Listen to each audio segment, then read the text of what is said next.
Hello student, मैं मोहित तोमर आप सभी का पीसम सब्जेक्ट लर्निंग चैनल में स्वागत करता हूं। दोस्तों, आज की इस वीडियो का जो हमारा टॉपिक है वह है अवतल और उत्तल दर्पण के उपयोग। तो दोस्तों, आज की इस वीडियो में मैं आपको अवतल और उत्तल दर्पण के उपयोग के बारे में बताने वाला हूं कि अवतल और उत्तल दर्पण का उपयोग किन किन चीजों में किया जाता है और आप किस तरीके से क्लास 10th एनसीईआरटी के साइंस के एग्जाम में अवतल और उत्तल दर्पण के उपयोग लिखेंगे। तो दोस्तों, वीडियो शुरू करने से पहले आप सभी से रिक्वेस्ट है, यदि आपने अभी तक हमारे YouTube channel Pisum subject learning को सब्सक्राइब नहीं किया है तो दोस्तों सब्सक्राइब कर दीजिए तथा उसके आगे की बेल आइकन भी प्रेस कर दीजिए ताकि दोस्तों जब भी मैं नई वीडियो अपलोड करूं उस वीडियो के नोटिफिकेशन आपको सबसे पहले मिल सके। तो शुरू करते हैं दोस्तों आज की इस वीडियो को।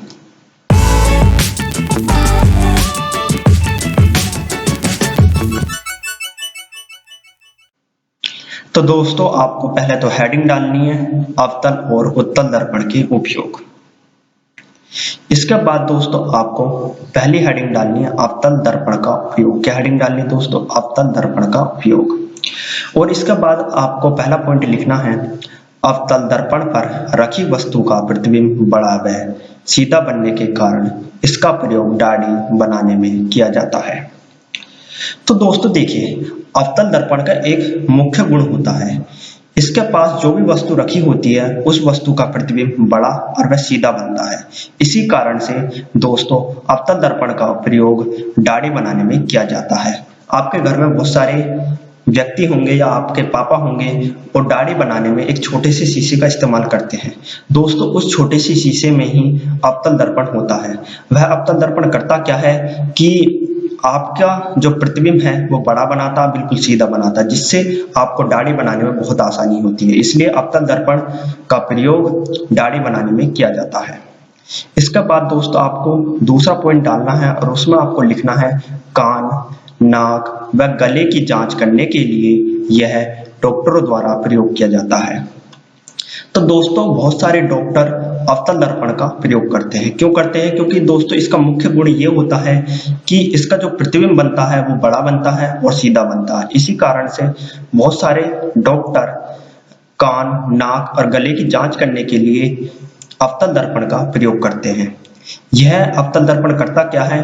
कान, नाक और गले की जो छोटी छोटी चीजें होती हैं उन्हें बड़ा प्रतिबिंब करके दिखाता है, जिससे डॉक्टरों को चेक करने में बहुत आसानी होती है। इसलिए डॉक्टर अवतल दर्पण का प्रयोग बहुत ज्यादा करते हैं।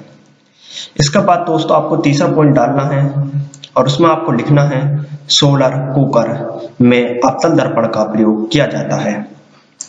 तो दोस्तों अवतल दर्पण का एक गुण और होता है कि जो भी अवतल दर्पण पर प्रकाश किरणें आती हैं, जिस वस्तु से प्रकाश किरणें अवतल दर्पण पर आती हैं, अवतल दर्पण उन किरणों को एक साथ अपने अंदर समावेशित कर लेता है, अपने तरफ एकत्रित कर लेता है, मतलब एक जगह इकट्ठी कर लेता है।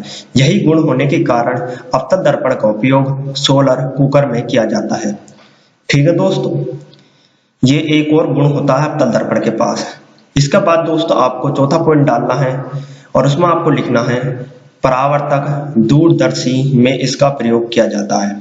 तो दोस्तों मैंने बताया था कि अवतल दर्पण का एक गुण और होता है कि वस्तु से जो भी किरणें आ रही हैं अवतल दर्पण पर, अवतल दर्पण उन किरणों को अपने अंदर समावेशित कर लेता, उन्हें एक जगह इकट्ठी कर लेता है। दोस्तों इसी गुण को परावर्तक दूरदर्शी कहते हैं। इसी गुण को क्या कहते हैं? परावर्तक दूरदर्शी। जब वस्तु से आने वाली प्रकाश किरणें अवतल दर्पण पर गिरती हैं तो अवतल दर्पण उन किरणों को अपने अंदर समावेशित कर लेता, उन्हें अपने अंदर इकट्ठी कर लेता है। इसी गुण को हम क्या कहते हैं? परावर्तक दूरदर्शी। ठीक है दोस्तों, तो आपको चौथे पॉइंट में क्या लिखना? परावर्तक दूरदर्शी में इसका प्रयोग किया जाता है। ठीक है दोस्तों, इसका बाद दोस्तों आपको हेडिंग डालनी है उत्तल दर्पण का उपयोग। क्या हेडिंग डालनी है दोस्तों? उत्तल दर्पण का उपयोग। और इसका बाद दोस्तों आपको पहला पॉइंट लिखना है इसका उपयोग गाड़ी में चालक की सीट के पीछे के दृश्य को देखने में किया जाता है। तो दोस्तों उत्तल दर्पण का जो उपयोग है वो बहुत ज्यादा गाड़ी में या वाहनों में किया जाता है। यदि आपने गाड़ी चलाई होगी या आपने मोटरसाइकिल चलाई होगी तो आपने देखा होगा कि गाड़ी में या मोटरसाइकिल में लेफ्ट हैंड साइड और राइट हैंड साइड, बाएं और दाएं दो शीशे लगे होते हैं। जब दोस्तों आप मोटरसाइकिल चलाते हैं तो आप आगे की ओर देखते हैं। अब जब आपको पीछे की ओर देखना होता है या पीछे की जो गाड़ी है उसकी जानकारी लेनी होती है तो आप क्या करते हैं, इन दोनों शीशों में देखते हैं। अब दोस्तों ये जो दोनों शीशे होते हैं ये उत्तल दर्पण के बने होते हैं। दोनों शीशे किसके बने होते हैं? उत्तल दर्पण के बने होते हैं। यह शीशे करते क्या हैं कि पीछे की जो भी वस्तु है, चाहे वो कितनी बड़ी वस्तु हो, कितना ही बड़ा एरिया हो, उसे छोटा करके अपने इस दर्पण में दिखा देती हैं, जिसके कारण आपको देखने में आसानी होती है। आपको वस्तु छोटी दिखाई देती है और देखने में आसानी होती है।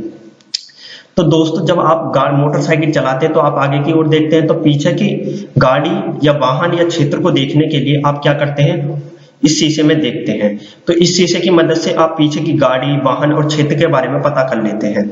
तो दोस्तों गाड़ी में या वाहनों में या मोटरसाइकिल में उत्तल दर्पण का बहुत ज्यादा उपयोग किया जाता है, क्योंकि ये क्या करता है, बड़े से बड़े एरिया को, बड़ी से बड़ी वस्तु को छोटा करके दिखाता है, ताकि आपको पीछे की जो जानकारी है, कौन सी गाड़ी आ रही है, कौन सी गाड़ी जा रही है, उसकी जानकारी आपको इस शीशे की मदद से पता चल जाती है। तो इसका उपयोग बहुत ज्यादा किया जाता है। तो दोस्तों उत्तल दर्पण का उपयोग समझ में आएगा, पहला का किस में किया जाता है। इसका बाद दोस्तों आपको दूसरी हेडिंग डालनी है और उसमें आपको लिखना है सड़क, बाजार व गलियों की लाइटों में उत्तल दर्पण का प्रयोग किया जाता है। दोस्तों जब भी आप सड़क पर गए होंगे या बाजार या गलियों में घूमे होंगे तब आपने ऐसी लाइट देखी होंगी। सड़क पर आप जब जाओगे तो ऐसी लाइटें आपको दिखी जाएंगी। दोस्तों इन लाइटों में उत्तल दर्पण का प्रयोग किया जाता है। क्यों किया जाता है मैं आपको बताता हूं। दोस्तों देखिए इन लाइटों के अंदर एक छोटी सी बल्ब होता है, एक छोटा सा क्या होता है, बल्ब होता है। जब वह बल्ब बलता है तो उसकी जो प्रकाश किरणें होती है बहुत कम होती हैं। क्या होती है, बहुत कम होती है, बहुत कमजोर है, मतलब ज्यादा प्रकाशन नहीं कर पाती है। तो दोस्तों करा क्या जाता है कि इस छोटे से बल्ब के ऊपर एक बड़ा सा उत्तल दर्पण लगा देते हैं। बड़ा सा क्या लगाते हैं, उत्तल दर्पण लगा देते हैं। अब दोस्तों यह उत्तल दर्पण करता क्या है कि उस बल्ब से जो प्रकाश किरणें निकलती हैं, यह उत्तल दर्पण उन प्रकाश किरणों को बड़े क्षेत्र तक, बड़े एरिया तक फैला देता है, जिससे ज्यादा एरिया या क्षेत्र तक प्रकाश पहुंच सके।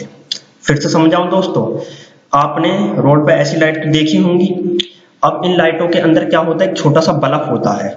उस बल्ब के जो जलता है तो वो बहुत कम प्रकाश उत्पन्न करता है, तो इसको ऊपर एक उत्तल दर्पण लगा देते हैं। उत्तल दर्पण करता क्या है कि उस छोटे से बल्ब की जो प्रकाश है उसे बड़े एरिया तक, बड़े क्षेत्र तक फैला देता है, जिससे ज्यादा क्षेत्र तक प्रकाश पहुंच जाता है। इसलिए उत्तल दर्पण का उपयोग सड़क, बाजार व गलियों की लाइटों में किया जाता है। ठीक है दोस्तों, फिर से समझाऊं कि उत्तल दर्पण का उपयोग सड़क, बाजार व गलियों की लाइटों में किया जाता है। क्यों किया जाता है मैंने आपको बता दिया। तो दोस्तों आपको समझ में आ गया कि उत्तल दर्पण का उपयोग आपको क्लास 10th एनसीईआरटी के साइंस के एग्जाम में किस तरीके से लिखना है, और अवतल दर्पण का उपयोग भी आपको क्लास 10th एनसीईआरटी के साइंस के एग्जाम में सेम इसी तरीके से लिखना है। यदि दोस्तों आपको हमारी ये वीडियो पसंद आई है तो लाइक, सब्सक्राइब, शेयर जरूर कीजिए। दोस्तों आपका हमारी वीडियो देखने का बहुत बहुत धन्यवाद।